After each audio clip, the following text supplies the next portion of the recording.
Kasing tapusin na, alisin na natin si dating Pangulong Duterte. Merong isang pinapakalat pa yung mga DDS, 'no, isingit ko na ito. Merong isang pinapakalat pa yung mga DDS, 'no.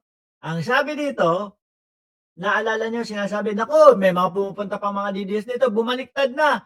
Itong si Alcantara bumaliktad na, si Bryce Hernandez bumaliktad na, si ganito." Kulang na lang pabaliktarin niya ang mga DDS na yan, puro mga fake news yan. Sabi dito, balita ng politiko, "Di pa bumabaliktad.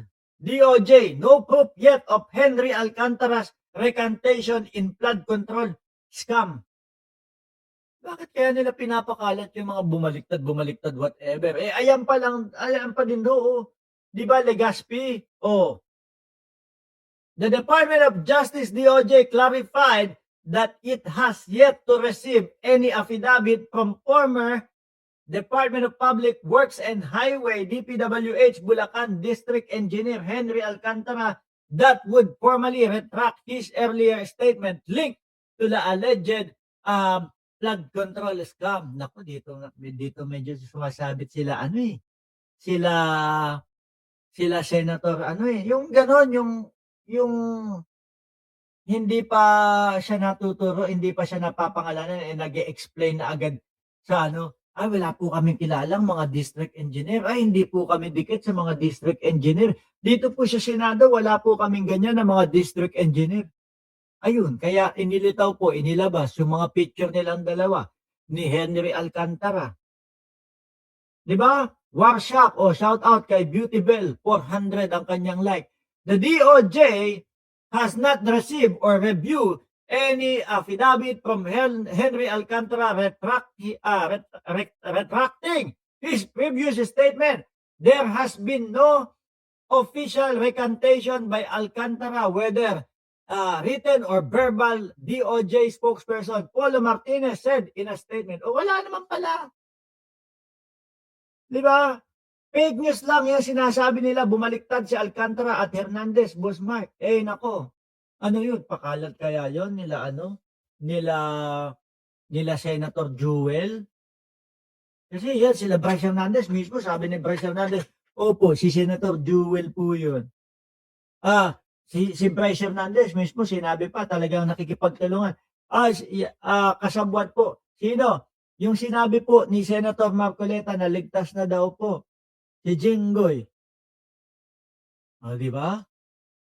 Wala pa. At ako mga bossing, para sa akin, kung papipiliin niyo po ako, pambansang nanay survivor, pambansang nanay survivor, pambansang nanay survivor. Hindi na kita sa-shoutout sa isang buong linggo, para sa'yo lahat 'yun. Kung ako ang papipiliin niyo mga kababayan, kung sino yung mga dapat sumailalim under na witness protection program, para sa akin mas pipiliin ko pa itong mga ito, Bryce Hernandez, itong sila, Alcantara, yung isa na si Yusek Bernardo. Bakit nakikipag-cooperate, versus po doon kay doon sa mga bata ni Marcoleta, yung mag-asawa, na pilit paulit-ulit talagang sinusubukan na maging under ng witness protection program, yung mga diskaya.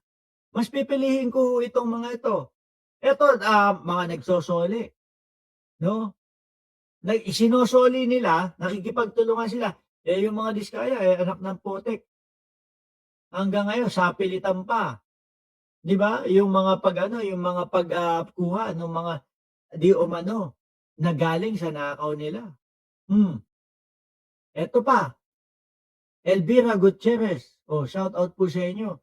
Eto pa mga kababayan, halatang-halata na kapagka yung mga diskaya, ang mga nagsasalita, hindi naman tinuturo lahat, Iniiwas po, halatang-halata yung pag-iiwas po, lalo na kapagka napag-usapan yung 2022 pababa, na mahahagip yung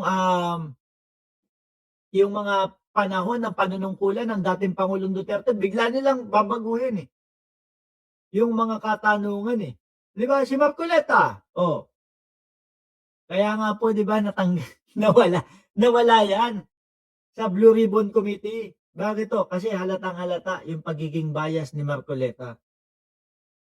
'no? Hindi ko lang ho alam kung siya yung tinutukoy na magkano daw 120 million na meron daw sabi sabi, pero ano in fairness naman po doon sa sinabi ni ni Mon Tulfo, sinabi niya naman dun sa post niya, "Hindi ko tinutukoy si Rodante Marcoleta dito." Hindi, sabi hindi, 'di yun ang paniwalaan natin. Meron daw senador na meron daw, senador o may mambabatas, hindi ko sigurado kung sinabing senador ba o may mambabatas na humihingi ng 1 billion daw sa mga diskaya para ipagtanggol daw sila sa Senate Blue Ribbon Committee, o senador nga, 'di ba? Pero ang ending daw ho mga bossing ay 120 million. Ewan ko kung bakit ayaw. Kasi si Marcoleta 'di ba, siya yung tumututol at sinasabi, wala naman po sinasabing batas na, kailangan magsoli ng mga kaperahan para sumailalim at mabigyan ng Witness Protection Program.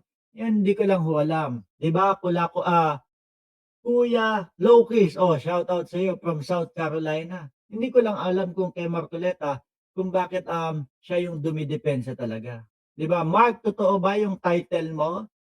Aba, kailan ba tayo nag-fake news?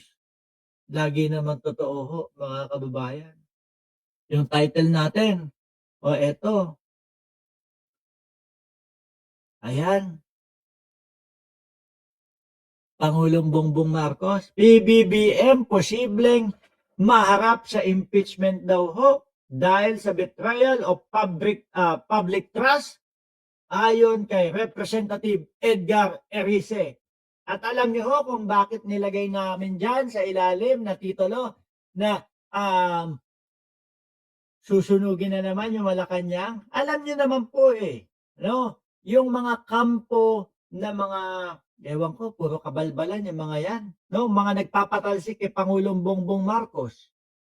Ang lagi po ginagawa kapagka may mga ganito, pabababain si Pangulo, kesyo betrayal of public trust daw ho. Aba, kailan pa naging betrayal of public trust, mga kababayan? Yung siya mismo yung nagbubuko ng mga korap sa ating bayan, 'no?